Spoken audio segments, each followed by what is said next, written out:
estimados participantes del curso virtual Didáctica Universitaria, en el marco de la unidad 2, que está relacionada a la evaluación de los aprendizajes, está programada esta actividad denominada videoconferencia, donde vamos a dar respuestas a aquellas preguntas que ustedes han formulado a través del foro respectivo.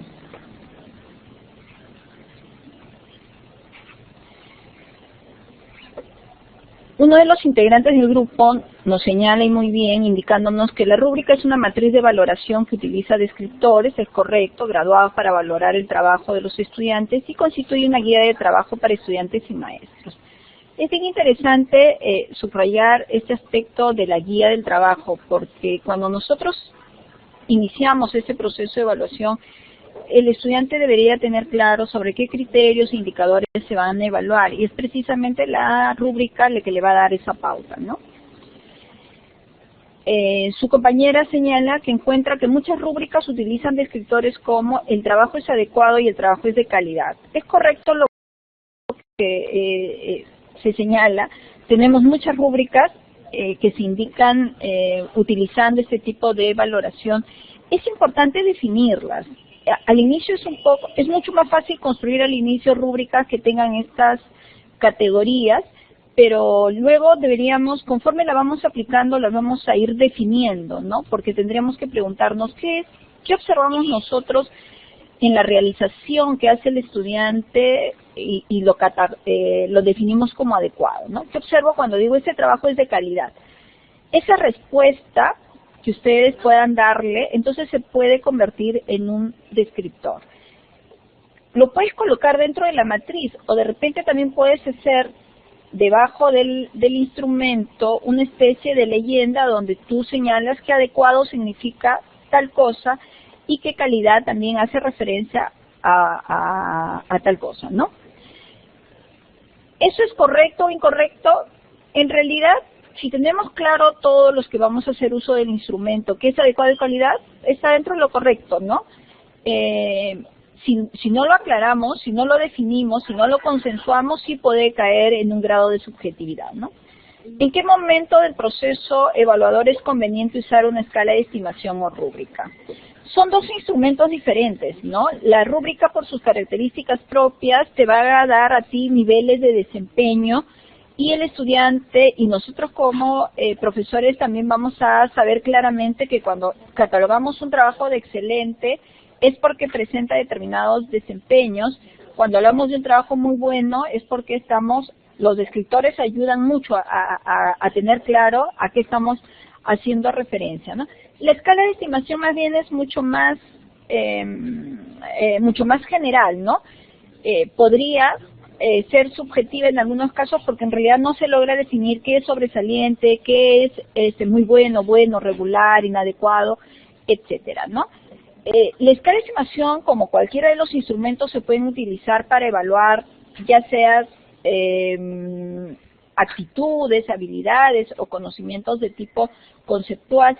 Sin embargo, si revisamos un poco algunos ejemplos, vamos a mirar que las escalas de estimación son más utilizadas para evaluar conductas, ¿no? Y entonces un trabajo en equipo, por ejemplo, es muy pertinente evaluarla a través de una escala de estimación, porque si utilizas una escala de estimación en la que tú vas a poder evaluar la frecuencia de un comportamiento, la frecuencia de un desempeño, es la escala de estimación la que te va a ayudar mucho, ¿no? Porque tú dices, participó en clase eventualmente, muchas veces, algunas veces, casi siempre, y entonces ayuda a que podamos hacer ese tipo de definiciones, ¿no? ¿Podría recomendarnos instrumentos? Sí, justamente acabo de decir que evaluar las actitudes a través de las escalas de estimación, porque la vas a poder observar en un continuo, no es para valorarlo en una sola observación, sino la puedes evaluar en varios momentos y entonces podrías emitir un juicio crítico con respecto a lo que has observado. Agradecemos a quien hizo estas preguntas. Seguimos con la siguiente pregunta. ¿Cuántos indicadores me permiten evidenciar con mayor claridad los resultados de aprendizaje? Yo no podría indicar un número de indicadores porque va a depender mucho del nivel de complejidad del resultado de aprendizaje. Lo que sí queda claro es que no podrían ser 1 o 2 indicadores, probablemente sean más de 3 indicadores ¿no? Y hay que tener en cuenta que el conjunto de indicadores realmente me permita decir que el estudiante logró ese resultado de aprendizaje. Bueno, sí se puede plantear todos o un resultado de aprendizaje por unidad, ¿no? Hay que tener cuidado en no desagregar mucho, porque de repente empezamos a confundir el resultado con el indicador. Recuerden que el resultado es aquel desempeño que logra el estudiante al finalizar la unidad, ¿no? Y que los indicadores van a ser aquellos desempeños de menor complejidad, aquellas evidencias que dan cuenta de ese resultado de aprendizaje. Estoy observando que ha entrado Yvonne Yancé. Permíteme terminar con las preguntas de esta diapositiva y luego te voy a dar el pase para que tú puedas formular también alguna pregunta, aunque si recuerdo, tú ya has formulado preguntas en el foro.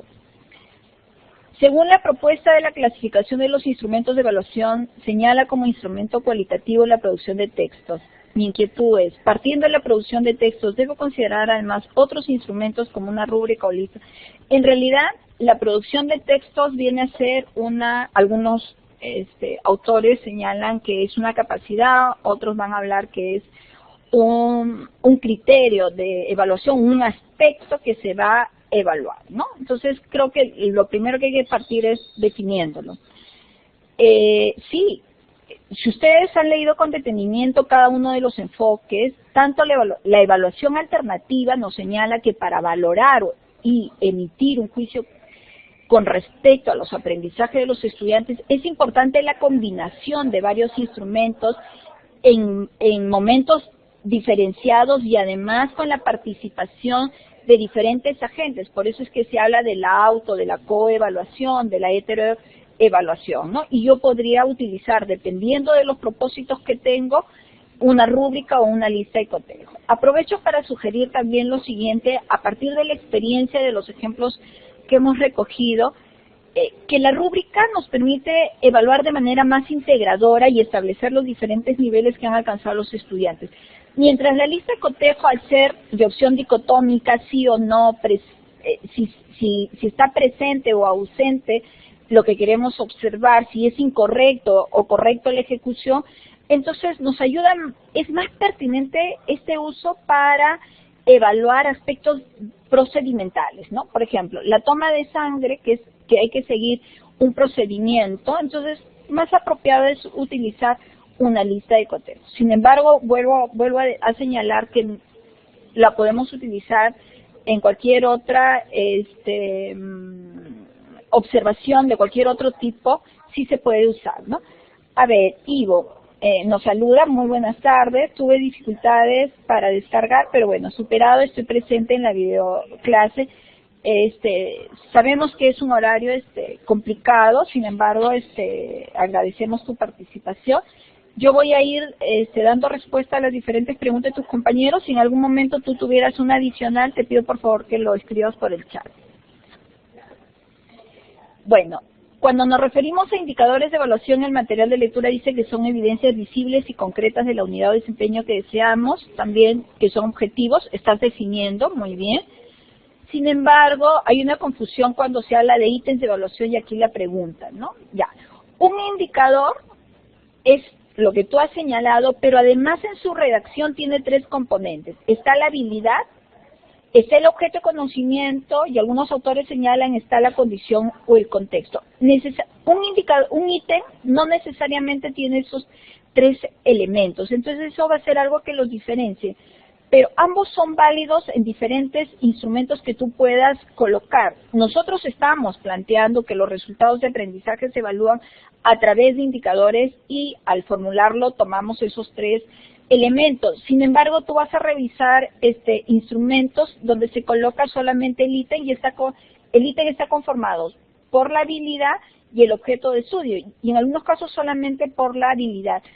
Eso cuando hablamos de instrumentos tipo lista de cotejos, escalas de estimación. Sin embargo, nos referimos a ítem en una prueba escrita a la pregunta o al enunciado que deben responder los estudiantes. En una evaluación, ¿siempre se formulan criterios? Sí, porque los criterios te ayudan, los criterios van a ser los parámetros con los cuales se juzga el desempeño, la actividad del estudiante. He ahí su importancia, y a partir de esos, un ensayo, por ejemplo, ¿no? Un criterio que se puede evaluar es la capacidad argumentativa que pueda tener el estudiante. Puedo evaluar como criterio que el estudiante haya cumplido con las características propias que tiene el ensayo, ¿no? Que debe tener una introducción, un desarrollo, debe tener conclusiones, etcétera. Entonces sí es importante, recordemos que muchas veces en nuestro rol de estudiantes, frente a una tarea no teníamos claro cuáles eran los criterios, y entonces cada uno lo hacía como mejor le parecía, ¿no? Salvo que fuera algo muy libre, que el criterio es que hay libertad en hacer la tarea, ¿no? Pero en este caso sí, los criterios ayudan mucho, ¿no? Sí, en realidad nosotros llamamos criterios a los aspectos que se evalúan, ¿no? Y en un instrumento hay criterios e indicadores, o hay criterios o ítems también, ¿no? O un instrumento, mira, metodológicamente es importante tener claro cuál es el resultado, qué criterios involucran esos resultados y qué indicadores. Eso es, digamos, como una forma de organización, ¿no? Sin embargo, la práctica misma nosotros ya nos hace también que vayamos adoptando diferentes formas de presentar el instrumento. Lo importante, ojo con eso, es que el estudiante también comprenda sobre qué va a ser evaluado. La gran pregunta, ¿no? Diferencias entre objetivos y competencias.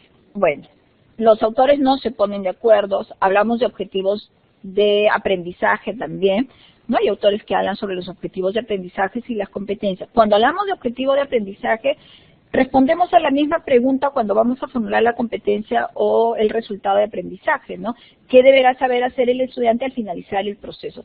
Sin embargo, también hablamos del objetivo como un propósito de la enseñanza, que tiene que ver más bien desde la mirada que nosotros damos, ¿no? Como profesores, frente a un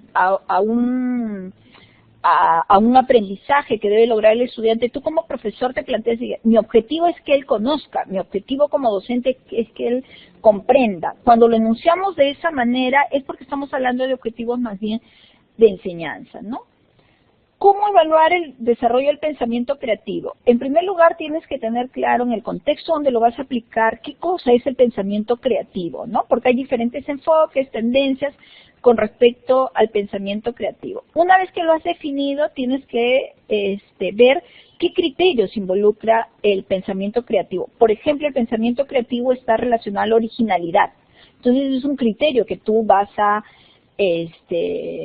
evaluar, ¿no? Y en función a ese criterio de originalidad vas a formular los indicadores. Al ser el pensamiento creativo un tipo de pensamiento complejo, en realidad una rúbrica podría ser la más idónea para poderla evaluar, ¿no? Hay que definir, como digo, primero qué es, cuáles son los criterios que involucra, qué indicadores y en qué momentos lo vas a evaluar.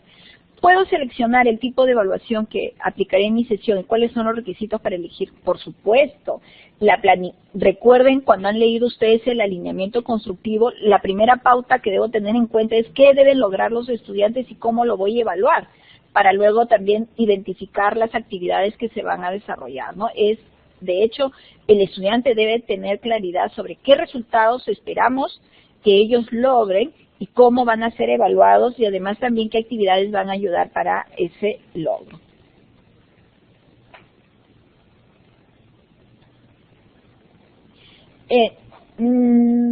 No estaría de acuerdo en señalar que los conocimientos previos de los alumnos de primer año son limitados, ¿no?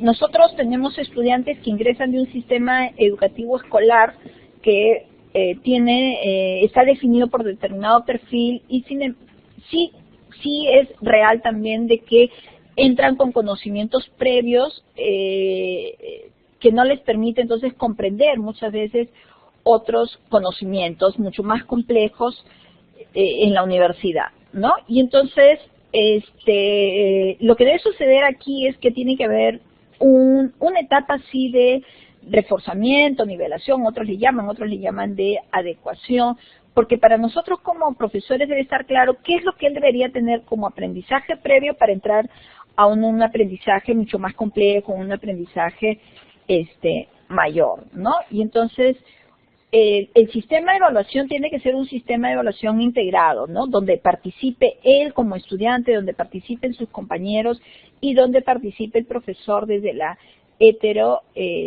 evaluación, ¿no? Un examen escrito sí puede medir cualquier tipo de aprendizaje, ¿no? Sino que tenemos que aprender a elaborar ítems, a formular ítems que vayan más allá del conocimiento y del recordar y la comprensión, ¿no? Porque también tendría que planificarse teniendo en cuenta, si ustedes han revisado el material de los instrumentos, ahí hay una matriz o tabla de especificaciones, y ahí es donde se identifica qué tipo o qué nivel debe tener el examen o la evaluación escrita que se va a aplicar, ¿no? ¿Cómo elijo el producto final de un proceso de aprendizaje en ciencias que evidencia el aprendizaje integral de lo vertido en el curso? Puede ser el informe de las prácticas del laboratorio, por ejemplo. Eso podría ser una evidencia, ¿no? Se me ocurre ahorita como evidencia eso, ¿no? El informe de las prácticas de evaluación. Elaborar de repente algún tipo de material, producto de la experiencia que ha tenido, ¿no? Elaborar algún tipo de... Pero me parece que los informes de cómo lo realizó el estudiante, qué procedimiento siguió, qué aprendizaje logró, ayudaría mucho, ¿no? No necesariamente que en una clase, en una sesión debemos tener un indicador, ¿no? Eso viene de la educación básica que ha sido traído y al contexto de la educación superior, pero no debería ser así, porque recuerda que vas haciendo un acompañamiento del proceso, el estudiante tiene claro los indicadores y él va verificando qué indicadores va logrando, sin embargo es en el producto, en el desempeño, en la evidencia que te presenta donde tú vas a corroborar estos indicadores. ¿Cómo evalúas la actitud de un estudiante sin ser subjetivos? Miren, las pruebas escritas de opción múltiple son las que no son subjetivas, ¿no? Luego, si bien es cierto, hay instrumentos que bajan el nivel de subjetividad y a través de la validez que vamos haciendo estos instrumentos, ¿no? Bajamos este nivel de subjetividad. Muchos autores señalan que finalmente siempre hay una tendencia hacia la subjetividad, pero debemos tratar de eliminarla, ¿no? Las actitudes tienen que ser evaluadas desde el estudiante, ¿no? Hay que formar una cultura donde el estudiante sea capaz de evaluar sus propias acciones frente al aprendizaje logrado. Eso es todo un proceso. No, si tú le dices al estudiante que evalúe su participación, probablemente se ponga 20, ¿no? Pero al inicio tiene que ser mucho más de tipo cualitativo, descriptivo, que él tome conciencia de aquellos aprendizajes que ha logrado. Si realmente ha sido responsable, ha llegado temprano, se ha involucrado en las clases, ha ejercido un tipo de aprendizaje profundo, ¿no? Pero sí es importante que él inicie ese proceso, ¿no? A ver, ¿qué nos dice Ivo, ¿no? A propósito rúbricos, una docente mexicana aplicaba sobre el criterio de porcentajes debido a que indicaba que ni siquiera el estudiante leía los criterios. ¿Qué opina? Miren, todo es una práctica. Así como nosotros tenemos que no priorizar siempre pruebas escritas, ¿no? No dejarla de lado, porque sería mal que yo señale eso, pero sí ver otras posibilidades en la evaluación de acuerdo a mis resultados. Los estudiantes también tienen que aprender. Recuerden que el estudiante viene de una evaluación de lápiz y papel, ¿no? Y eso está muy arraigado en él, ¿no? Entonces, es un aprendizaje progresivo de los estudiantes, pero hay que iniciar desde la primera etapa de su evaluación, ¿no? Bueno, nos hacen acá una descripción que se plantean problemas reales hipotéticos y en muchos casos pueden tener soluciones diferentes. Sí, es correcto, o sea, no hay una sola respuesta. Cuando estamos frente a casos no hay una sola respuesta, cuando estamos frente a problemas en realidad, ¿no? La idea es evaluar cómo el alumno ha elegido el concepto correcto.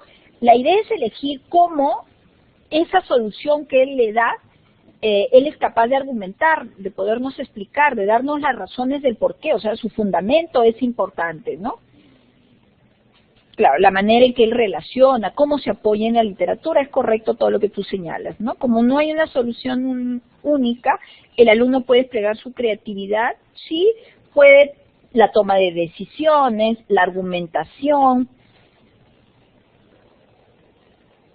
Cuando nosotros nos iniciamos en el diseño de rúbricas, siempre vamos a tener que ir reajustando. ¿Cómo lo reajustas? Cuando puedes hacer una validación por criterio de jueces, ¿no? Entonces nos juntamos un equipo de personas expertos en la materia, expertos en creatividad también, ¿no es cierto?, para que nos ayude a validar. Pero también hay otra forma de ir validando para ir progresivamente, vas a ir eliminando esa subjetividad. Puedes evaluarle la aplicación misma que le haces a los estudiantes, ¿no? Porque cuando tú estás revisando una actividad y tienes una rúbrica de por medio, tú te preguntas y dices, ¿no? Para la próxima en realidad no he sido tan claro, tan implícita, lo voy a mejorar. O no he considerado esos elementos que sí es una constante en los trabajos que han realizado los estudiantes. Y esa es una manera de evaluarlos. Sí, hay que hacer la combinación, yo lo expliqué en alguna de las preguntas, la evaluación cuantitativa y lo cualitativo, ¿no? La cuantitativa se expresa en una nota vigesimal, nuestro sistema sí lo exige. Lo cualitativo es establecer los diferentes niveles de logro. ¿Qué significa 19, 20? Las universidades deberían establecer en sus sistemas de evaluación este tipo de definiciones, ¿no? Pero lo cualitativo siempre tiene que estar más del lado del estudiante. Cuando el estudiante entrega una actividad, demuestra un desempeño y es capaz de identificar qué aspectos logró, qué aspectos debe mejorar en función de los resultados que se han preestablecido, entonces está haciendo ahí una apreciación de tipo cualitativa también, ¿no? Veo a Cecilia, bienvenida, a Cristian también. Estoy tratando de responder las preguntas que ustedes me han formulado a través del foro, pero en el caso ustedes tuvieran alguna pregunta, la pueden ir trabajando en el chat y yo con mucho gusto las iré absolviendo. Si estoy yendo un poquito rápido, les pido disculpas, pero hemos tenido una gran convocatoria y respuesta a las preguntas, ¿no? Entonces estoy tratando de, quiero tratar que en esta hora que nos queda, poder responder a la mayor cantidad de preguntas. De lo contrario, bueno, seguiremos en el foro a través del foro de consultas absorbiendo, ¿no? Esta es otra discusión, ¿no? Existen diferencias entre resultados de aprendizaje y capacidades. Yo recomiendo que las instituciones revisen y asuman también una definición propia, ¿no? Para mí la capacidad la tenemos todos y es aquello que es inherente al ser humano. Todos nacemos con la capacidad para hablar, para trasladarnos de un lugar a otro, ¿no? Y esas capacidades se van fortaleciendo dependiendo del contexto, de los estímulos que vayamos recibiendo a lo largo de nuestra vida, y algunos obviamente los vamos a ir perfeccionando, ¿no? Hay personas que en su comunicación oral son mejores que en escrita, otros son mejores en escrita, pero pero esas ya se convierten en nuestras habilidades propias que vamos teniendo, ¿no? Y los resultados de aprendizaje están, o sea, yo demuestro un resultado de aprendizaje porque tengo una capacidad que la he ido desarrollando a lo largo de, ¿no? Entonces el resultado es el desempeño, aquello que yo soy capaz de demostrar, de hacer, pero fruto de la capacidad que tengo, ¿no? ¿Cuáles son los instrumentos de aprendizaje cualitativos y cuantitativos comúnmente utilizados, ¿no? Hay un documento que yo les he subido que habla sobre el sistema de evaluación, ¿no? Les pediría que lo revisaran. Hay un video también en el cual yo explico y ahí se señalan algunos instrumentos de tipo cualitativo y cuantitativos que a veces y se pueden convertir en mixtos, ¿no? Los cualitativos muy utilizados ahora son el contrato de evaluación, el diario de aprendizaje. Les pido que se remitan a ese documento donde ustedes pueden verificarlo. Son instrumentos, por ejemplo, el diario de aprendizaje es un instrumento bastante interesante porque la primera parte obviamente mide la capacidad de recordar, de evocar unos conceptos.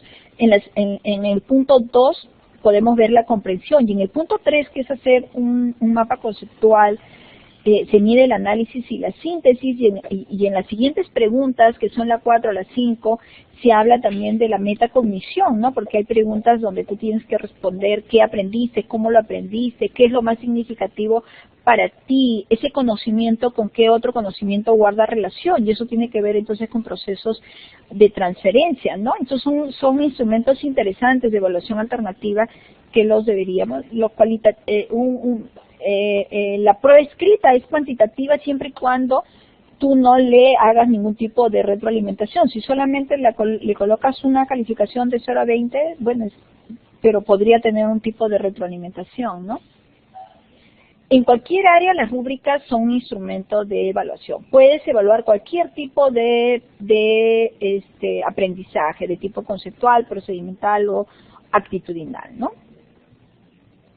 Un portafolio es un instrumento también valioso que cumple dos funciones: aprender y evaluar, ¿no? Y entonces también lo puedes evaluar con una lista de cotejo. En el texto que estoy haciendo referencia hay una lista de cotejo para evaluar portafolio, pero también podrías utilizar otro tipo de instrumento como la lista de cotejo, ¿no? El portafolio es una herramienta muy potente para responder a la autorregulación, ¿no? Porque voy haciendo un seguimiento de mi aprendizaje y voy regulando mi aprendizaje, ¿no? Porque frente a una evidencia soy capaz como estudiante de poder ver qué aspectos he logrado, qué aspectos debo mejorar y cómo lo voy a hacer para mejorarlo, ¿no? Entonces es una herramienta muy bien implementada en otros contextos, y que incluso para la certificación de tus competencias como profesional, algunas instituciones lo piden a nivel internacional. No veo ninguna pregunta de quienes están ahí. Espero me puedan estar siguiendo en las diferentes preguntas que voy respondiendo. En la evaluación alternativa, muchas técnicas o estrategias se convierten en instrumentos de evaluación también, ¿no es cierto? Y entonces sí, un mapa conceptual para ver el manejo de información me ayuda mucho, pero un mapa conceptual que tenga no solamente relaciones lineales, sino cruzadas de ida y vuelta, de arriba hacia abajo, no con diferentes niveles en las jerarquías, no que haya conceptos inclusores. Entonces, dependiendo, hay que empoderarnos mucho de esta herramienta porque es una herramienta muy, muy potente para evaluar el manejo de la información, ¿no?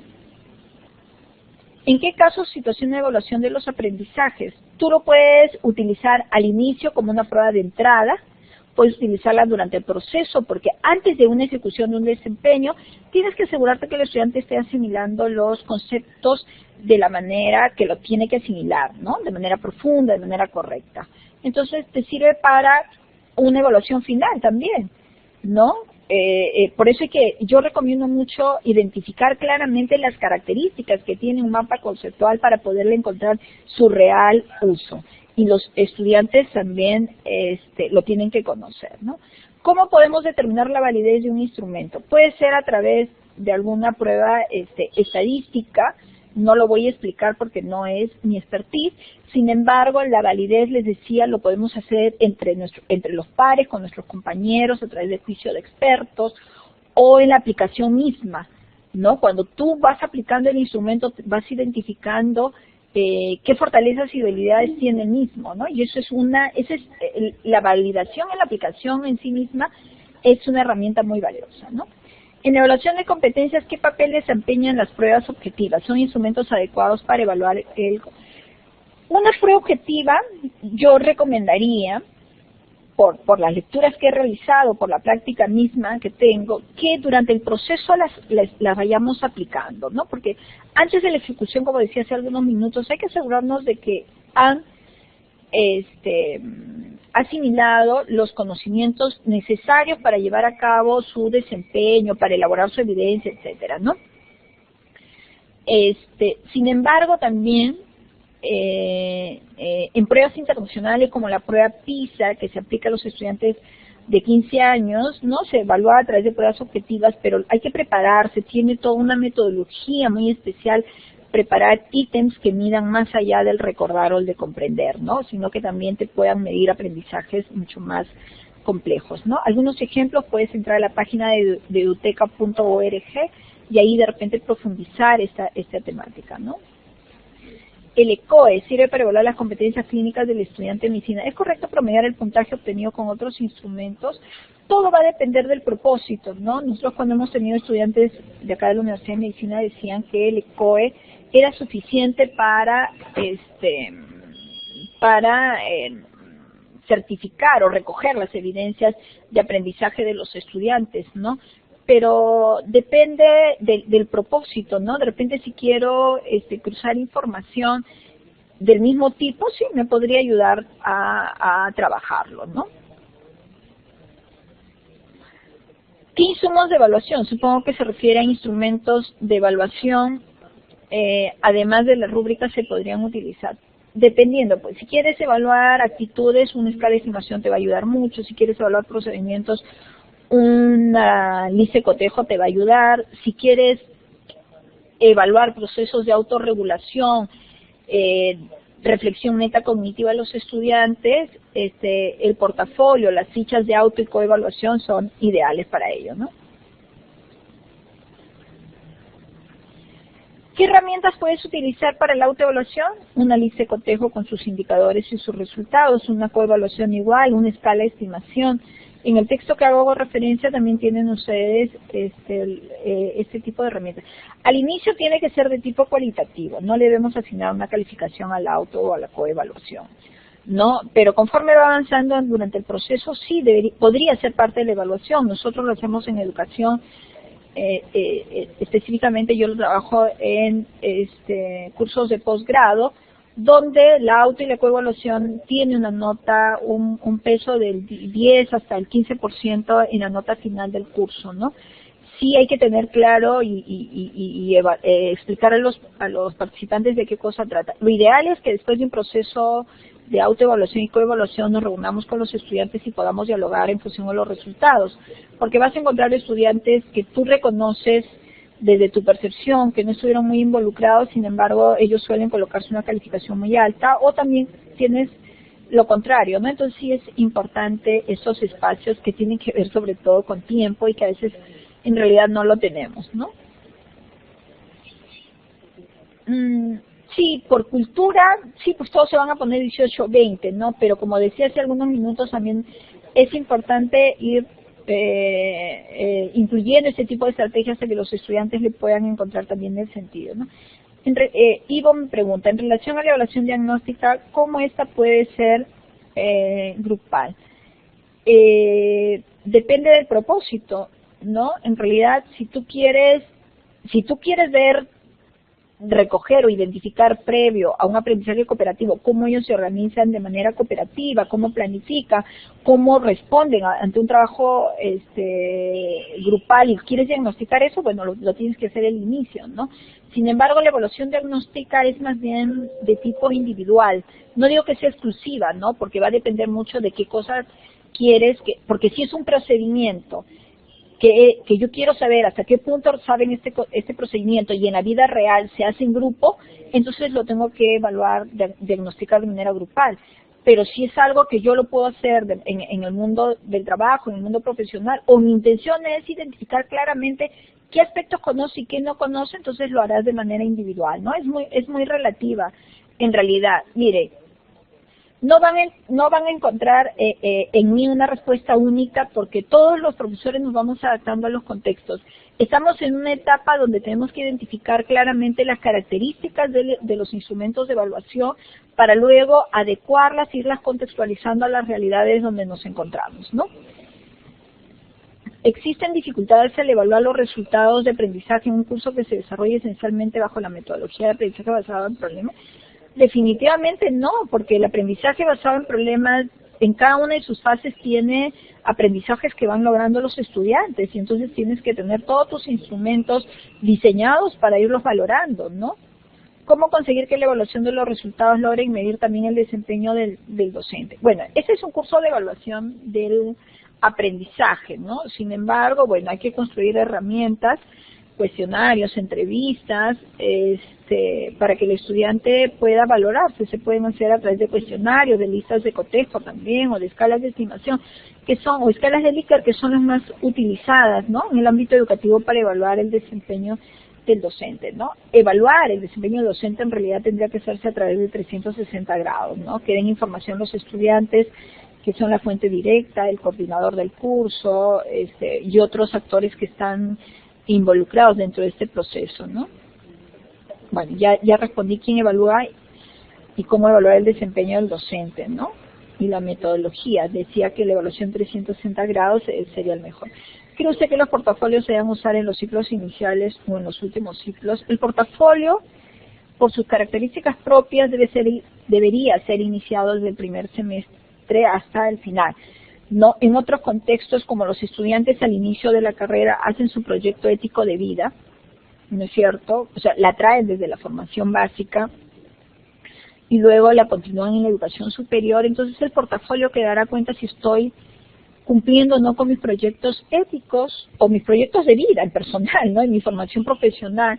Entonces sí, hay muchas experiencias que se inician desde los primeros ciclos. Inclusive en algunas realidades ustedes van a identificar que el portafolio es un instrumento de graduación. Entonces el estudiante presenta su portafolio ante un jurado, ¿no? Y expresa lo que aprendió, cómo lo aprendió y su recorrido de aprendizaje que ha tenido, ¿no? Entonces sí es una herramienta muy potente. Una ventaja para el estudiante es que aprende a autorregular su proceso, va identificando lo que va conociendo, cómo lo va conociendo en relación al perfil que tiene. Una desventaja es que involucra mucho tiempo, en realidad, y que muchas veces los estudiantes se resisten a elaborarlo, ¿no? Una ventaja para nosotros es que vas conociendo a lo largo del tiempo el progreso que ha tenido el estudiante. Una desventaja es que su evaluación involucra muchísimo tiempo, ¿no? Una verdadera evaluación. Pueden haber otras ventajas, pero desde mi experiencia les puedo decir que esas son las principales. ¿Cómo se deben discriminar los factores que afectan el desempeño y no están directamente relacionados con el tema del curso, ¿no? Al momento de evaluar, por ejemplo, la mala redacción, problemas de expresión oral, etcétera, ¿no? Hay que tener claro el resultado de aprendizaje, ¿no? Si tú tienes un resultado de aprendizaje que es la comunicación escrita, y dentro de la comunicación escrita tienes que evaluar la redacción o otro elemento, ¿no? Entonces sí la tienes que evaluar porque la has planificado, ¿no? Y igual, ¿no? Si dentro de tu sílabo o dentro del curso está contemplado como una competencia la comunicación oral, la tienes que evaluar también, ¿no? Entonces tienes que formular sus propios resultados de aprendizaje y evaluarlos, y si utilizas una rúbrica, entonces evalúas la parte disciplinar y la parte de competencias transversales, genéricas o blandas que se llaman, ¿no? Es bien interesante, ¿no? ¿Formamos profesionales o simplemente individuos que manejen los temas de diferentes cursos? En realidad deberíamos tender hacia una formación integral, ¿no? Que atienda al individuo, pero como persona, ¿no? ¿Dónde recae esa responsabilidad? Es una responsabilidad compartida. Los profesores llegamos hasta donde tenemos que llegar. Para eso existen las tutorías y otras instancias en cada una de las universidades que puedan dar otro tipo de soporte a los estudiantes. Es una responsabilidad compartida, es una responsabilidad institucional, ¿no? O sea, de repente decidimos como institución que solo lo formamos disciplinarmente y no tenemos nada que ver con sus competencias transversales. Sin embargo, las actuales tendencias en la educación superior nos hacen ver que debemos tener una mirada mucho más integradora. ¿Debe jerarquizarse el uso de instrumentos de evaluación en función de los contenidos? A ver, más que jerarquizarse es ver en qué momento los voy a utilizar, ¿no? La pertinencia del resultado, ¿no? Es decir, si hace el resultado, ¿no? Es decir, si el instrumento de evaluación realmente me permite medir lo que pretendo medir, ¿no? Entonces de esa manera yo puedo ir seleccionando y ver cuáles son instrumentos mucho más apropiados de acuerdo a mis resultados de aprendizaje. Sí, ya lo respondí eso también, podemos utilizar portafolios, reportes, investigaciones de campo, ¿no? En realidad en ese tipo de evidencias que tú estás señalando, que ha señalado algunos de los participantes, es donde podemos evaluar de manera mucho más integral, no solamente el dominio de la temática, de disciplinar, sino además también otras habilidades transversales, ¿no? Como la comunicación escrita, por ejemplo, ¿no? se ha hecho una investigación de campo, ¿no? Voy a ver qué calidad de evidencia se ha recogido, que tiene que ver también con su relación interpersonales, ¿no? Entonces se pueden ver diferentes tipos de habilidades, actitudes, conocimientos. Evidencia sobre qué instrumentos de evaluación tienen mayor impacto al momento de medir los aprendizajes. Si es para medir, obviamente, las pruebas escritas, pero si es para valorar, sí tenemos que utilizar otro tipo de instrumentos complementarios, como las listas de cotejo, las escalas de estimación, que tienen que ver también con evaluar otros aspectos, ¿no? Yo te podría decir que para mí un instrumento muy potente es el diario de aprendizaje, ¿no? Porque va a evaluar diferentes niveles de pensamiento del estudiante y me parece, desde la experiencia que tengo, a mí me parece que previo a la entrega de un trabajo, de una evidencia, de un producto, evaluar el diario de aprendizaje a través del diario de aprendizaje es una herramienta bastante potente, ¿no? Es posible utilizar esos instrumentos de evaluación en sentido contrario, es decir, hacer que el estudiante lo utilice para evaluarnos como docentes y la influencia que hayamos tenido. Depende pues de los indicadores que hayas planteado, ¿no? Porque al profesor se le evalúa en relación a su didáctica, a la evaluación, a su comunicación, ¿no? Entonces deben tener sus instrumentos propios, ¿no? Lo que sí puede pasar es que el instrumento que utilizo para la autoevaluación que hace el estudiante, sí los mismos indicadores sí podría plasmarlos para la coevaluación, es decir, la evaluación entre pares, ¿no? Cristian, y para los cursos como los nuestros que son de cocina, bueno, como es más procedimental, las listas de cotejo te pueden ayudar muchísimo, me parece, ¿no? ¿Qué niveles podemos evaluar? Desde un nivel sobresaliente hasta un nivel que necesita todavía ayuda, ¿no? Entonces, los niveles lo van planteando ustedes, de acuerdo a sus definiciones en el sistema de evaluación que tenga sus instituciones educativas.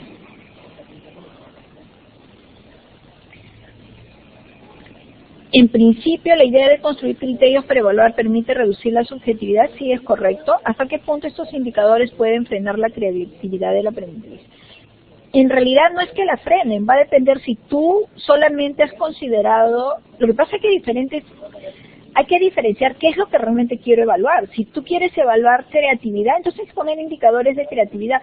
De repente quieres evaluar un procedimiento algorítmico. Obviamente un procedimiento algorítmico no hay creatividad, pero de repente quieres evaluar un procedimiento heurístico y ahí sí entra mucho la creatividad, las diferentes formas de encontrar la solución a algo, el ser original, etcétera, ¿no? Entonces, no es que la frene, tiene que ver realmente con el perfil, ¿no? Entonces, si nosotros estamos, por ejemplo, en una carrera de diseño, obviamente la creatividad es un elemento constante dentro de una carrera de diseño.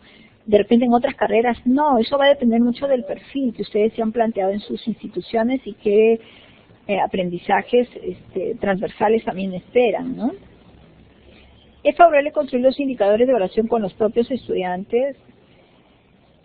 Lo ideal es que tú lleves los indicadores, los estudiantes lo conozcan y que ellos también puedan aportar, ¿no? Porque en primer plano en realidad no lo van a poder, no se van a involucrar, ¿no?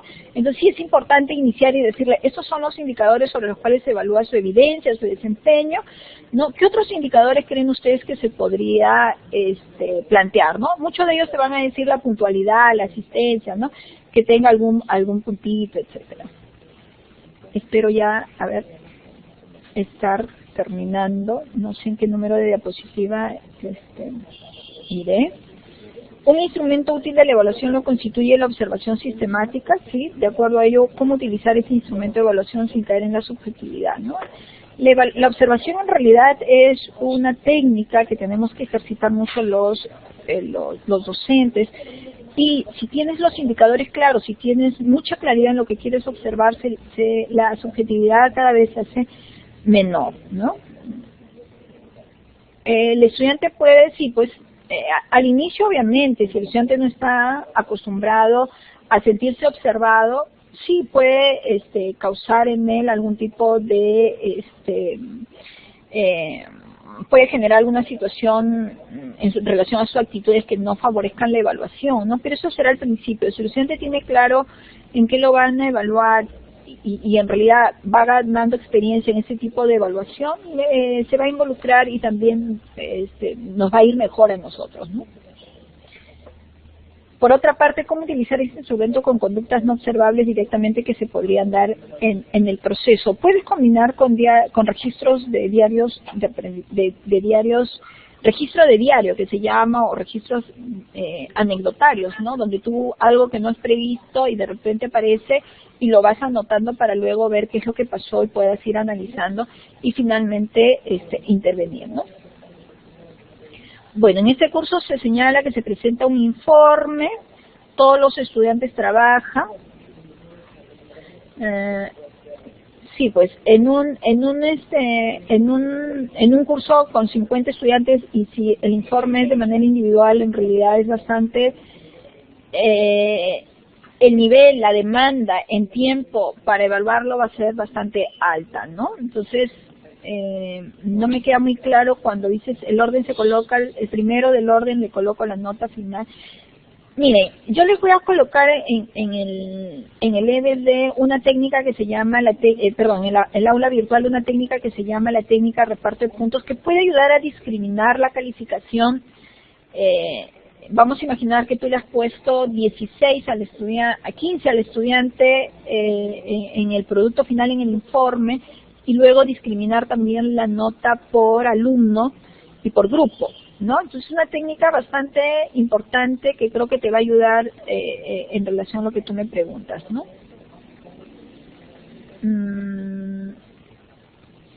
Claro, siempre en un trabajo grupal va a haber un estudiante que es involucrado más que otro, y cuando yo creo que es importante. Por eso les decía, antes de entregar el trabajo grupal para la solución del problema, sí es importante tomar una prueba, un tipo de examen que lo haga de manera individual. Es el diario de aprendizaje, por ejemplo, que yo te recomendaría que tú utilices aquí. Y luego, el trabajo en grupo lo puedes trabajar a través de una rúbrica, y para discriminar la nota de cada uno de ellos podrías utilizar la técnica de reparto de puntos. Les voy a subir ese material.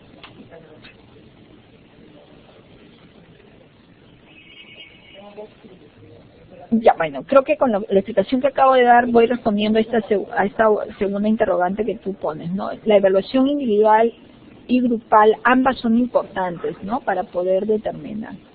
¿Se puede evaluar mediante dinámicas? Sí, las dinámicas, las simulaciones y todo tipo de actividades, los reportes, las grabaciones son parte de la evaluación alternativa, ¿no? El modelo de Kilpatrick de transferencia, ¿qué tan válido resulta en educación universitaria?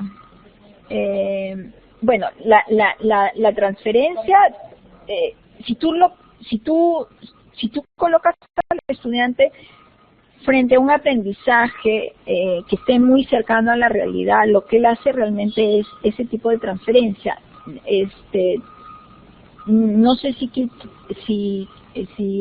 este autor hace referencia a ese tipo de transferencia. Igual me comprometo a revisarlo para poderte dar una respuesta mucho más concreta, ¿no? Yo entiendo la transferencia como aquella capacidad que tiene la persona para aquello que aprendió en un contexto simulado sea capaz de poderlo aplicar a una situación real, y eso es lo que tratamos a través de estas didácticas, el ABP, el método de casos, el método de proyecto. Lo que se está entrenando es para ello, ¿no? Para que el estudiante pueda hacer ese tipo de transferencia. En la universidad no está regulado la evaluación de 360 grados. Hay profesores que lo hacen, pero no tenemos, digamos, un documento donde nosotros hayamos pauteado este tipo de evaluación, ¿no? Lo que sí fomentamos es la coevaluación y la heteroevaluación, y para ello preparamos listas de cotejo, escalas de estimación, rúbricas, y al final del curso es que ellos van haciendo. Yo les acabo de comentar, utilizo mucho el diario de aprendizaje como una autoevaluación, ¿no? Las pruebas finales digitales, sí, me parece que no están mal. Lo importante es que ustedes lo programen a través de una tabla de especificaciones, que la diseñen, y que realmente los ítems que se formulan, los enunciados, las preguntas, respondan y estén alineadas a lo que ustedes realmente están buscando medir, ¿no? Bueno, he llegado a la pregunta el final. En una hora récord he tratado de responder a lo que ustedes me han preguntado. Igual queda pendiente subirles algunos materiales. Sí, de ello se trata el modelo, sobre todo en capacitación. Ok, entonces estaba en lo correcto. Seguramente en mi memoria a largo plazo he almacenado ese concepto y ahora lo he traído. Gracias por recordármelo, Ivo. Cómo evaluar actitudes en los estudiantes, ¿no? Lo decíamos, suele ser algo complicado, ¿no? Pero si quiero medir la responsabilidad tendré que señalar una serie de indicadores y finalmente poderlas observarlos en un tiempo. Las actitudes no se evalúan en una sola observación, tiene que haber un continuo, un tiempo, hacer un seguimiento, ¿no? Pero en algún momento de la exposición lo decía Elizabeth, que no hay nada mejor que el estudiante realice su evaluación de sus actitudes con respecto al aprendizaje. Agradezco de verdad la participación de ustedes mediante sus preguntas, un gran grupo. No he tenido tantas preguntas en otros cursos. También agradezco a los profesores que han logrado conectarse. Bueno, y la presentación de esta videoconferencia va a estar colocada en el aula virtual para que aquellos que no pudieron lo puedan observar. Muchísimas gracias y que tengan una buena tarde. Gracias. En la guía señalan que hay PPT sobre los instrumentos de evaluación, pero no hay nada adjunto. Ok, vamos a revisar entonces lo que nos dice Ivo y lo pondremos de inmediato. Gracias a todos ustedes y muy buenas tardes.